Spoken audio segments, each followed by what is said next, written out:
Okay, let's unpack this. When a video of a public figure's interrogation surfaces, it doesn't just make headlines. No, it really doesn't. It ignites these massive debates, Yeah.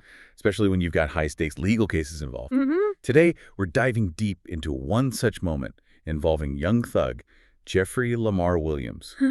A huge name, obviously, especially in Atlanta's music scene. Yeah, and what's truly fascinating here, I think, is how quickly narratives just form Yeah. around these really complex legal situations. Right, they solidify so fast. Exactly, often way ahead of the actual facts. So our mission today is basically to cut through some of that noise. Okay. We're going to analyze the source material, the interrogation video itself, the raw footage, plus various interpretations and reports. Just to give you a clearer, maybe more nuanced picture of what actually happened and, what it all means, legally and culturally. Kind of like the shortcut to understanding a pretty complicated story. That's the idea. And yeah, to guide you through this, we've really sifted through analyses of that YouTube video, The Interrogation of Young Thug, which loads of people saw. It was everywhere. Plus, multiple reports digging into the content, the context. We're pulling at the key bits so you don't have to wade through it all. It's tough. So this video, it just exploded online, right? It captures these segments of Young Thug, Jeffrey Lamar Williams, talking with investigators. Yeah, and the fact it even got out there publicly, that alone caused immediate controversy. Totally. And during the questioning, he's talking about different aspects of the YSL collective. Right, YSL, Young Stoner Life. Which, for people maybe not deep in the scene, it's a record label, but prosecutors are saying it's also a street gang. That's central to the charges. Mm-hmm.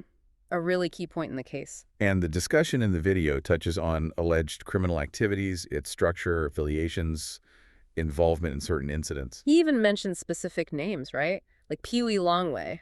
Exactly, yeah. Pee Wee Longway. Yeah. Highlighting connections within that Atlanta rap scene. Yeah. Details that just became, instant ammunition for speculation. Yeah.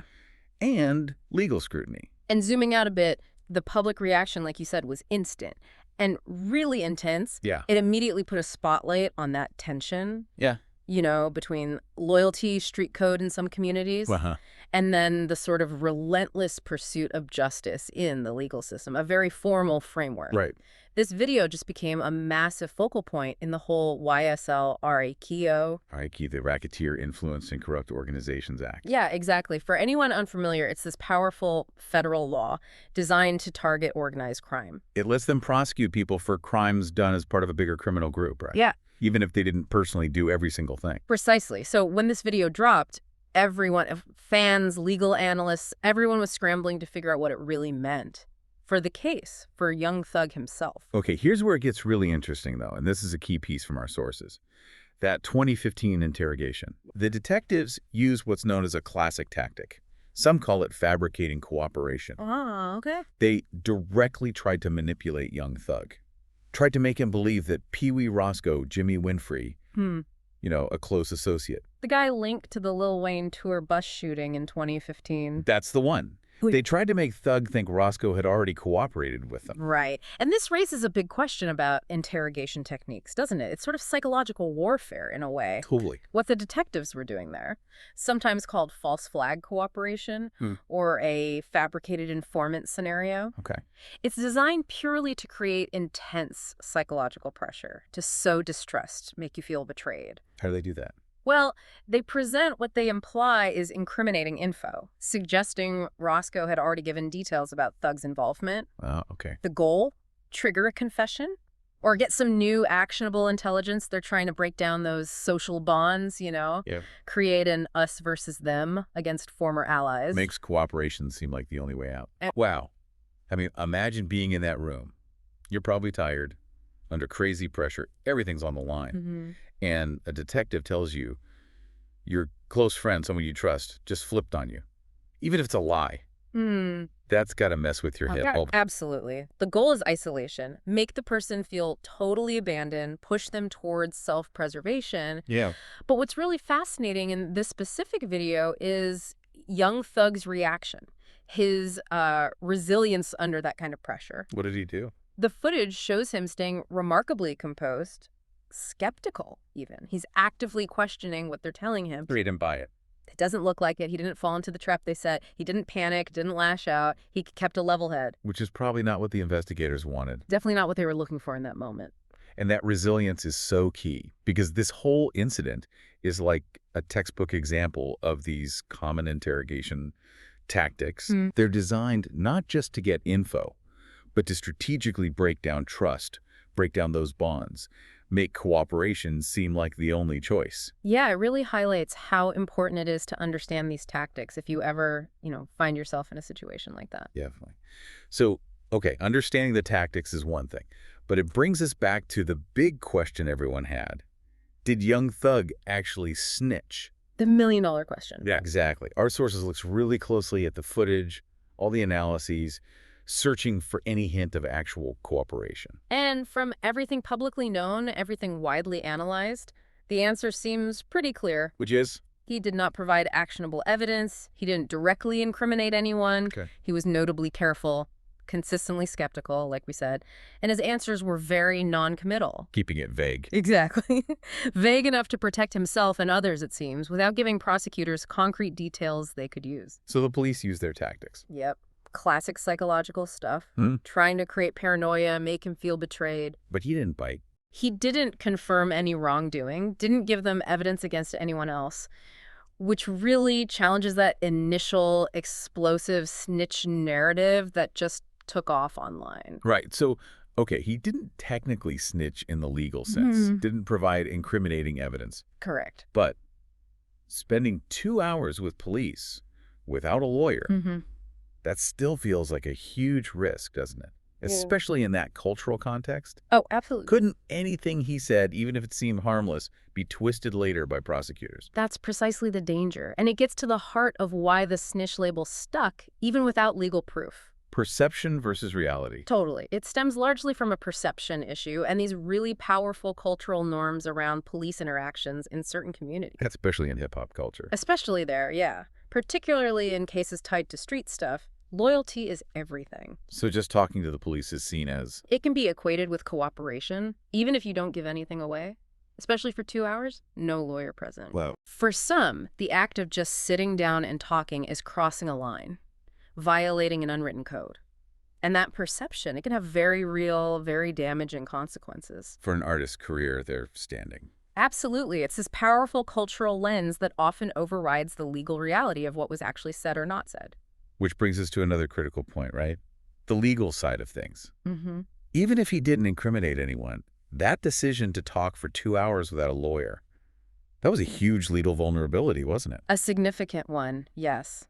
Police are absolutely allowed to question anyone. That's their job. Sure. But anything you say without your attorney present, it's incredibly risky. Why is that exactly? What's the danger? Well, think about it. Police are trained interrogators. Their job is to gather information. Okay. And they can use various tactics, including deception, like we saw, without a lawyer there to advise you, protect your rights. Yeah. Even an innocent comment could be misinterpreted, taken out of context, used as a lead for more investigation. Like saying where someone was.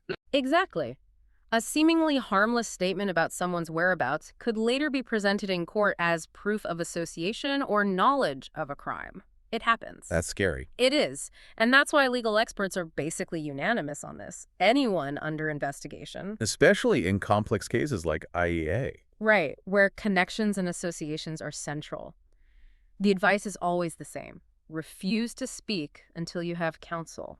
Period. Just say nothing. Invoke your right to remain silent and your right to an attorney. The potential for misunderstandings, subtle coercion, having your words used against you later, it's immense. Even if you think you're being harmless at the time. Especially then. This video really just underscores why that legal advice is so critical, so universal. It's a stark reminder, isn't it? Your words can become evidence.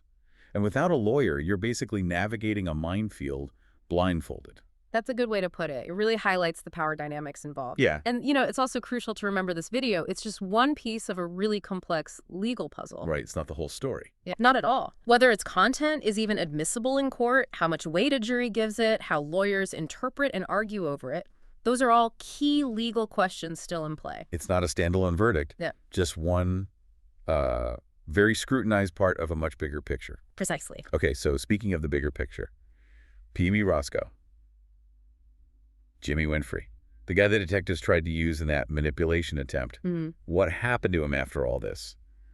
Did that police tactic, suggesting he cooperated, actually lead anywhere? That's a great question. And the answer adds another interesting layer here. Yeah. What's fascinating is that Jimmy Pee Wee Roscoe Winfrey, he was actually arrested much later, June 2023. Not for the YSL RTO case. No, initially in Las Vegas for trying to use a fake ID, apparently. Oh. He got booked back in Fulton County, and eventually he was formally severed from the main YSL RTO trial. Meaning his case proceeded separately. Exactly.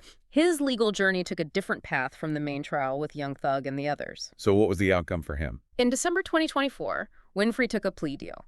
He pleaded guilty to RICO, drug, and gun charges. Okay. His sentence was 10 years with 16 months to serve and the rest on probation. Right. And interestingly, the judge actually encouraged him to use his influence positively, even praised his efforts to get educated while locked up. Kind of a rare comment in these types of cases. Interesting. So that tactical maneuver by the detectives back in 2015, suggesting Roscoe cooperated against Thug.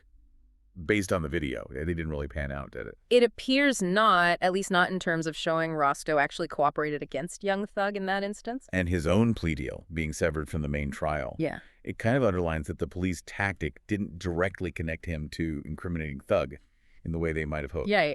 It seems it was an interrogation technique that, based on our sources' analysis of that video, didn't yield the intended direct result against Thug at that time. Okay, so let's recap this deep dive then. The Young Thug interrogation video.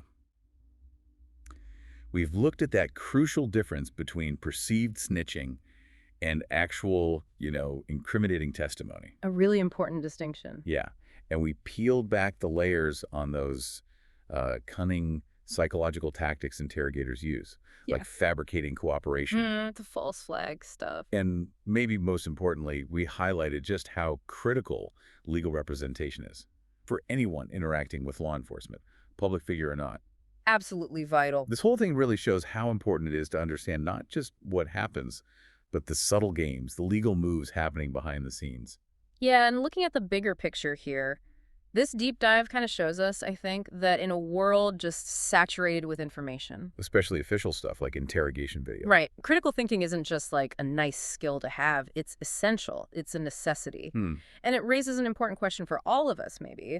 How often do we mix up participation with cooperation? Or assume someone's guilty just based on partial info. Exactly. Especially when these powerful cultural narratives, like the whole snitching concept, are just so strong and really shape public opinion so profoundly. Yeah. It's a thought that really sticks with you.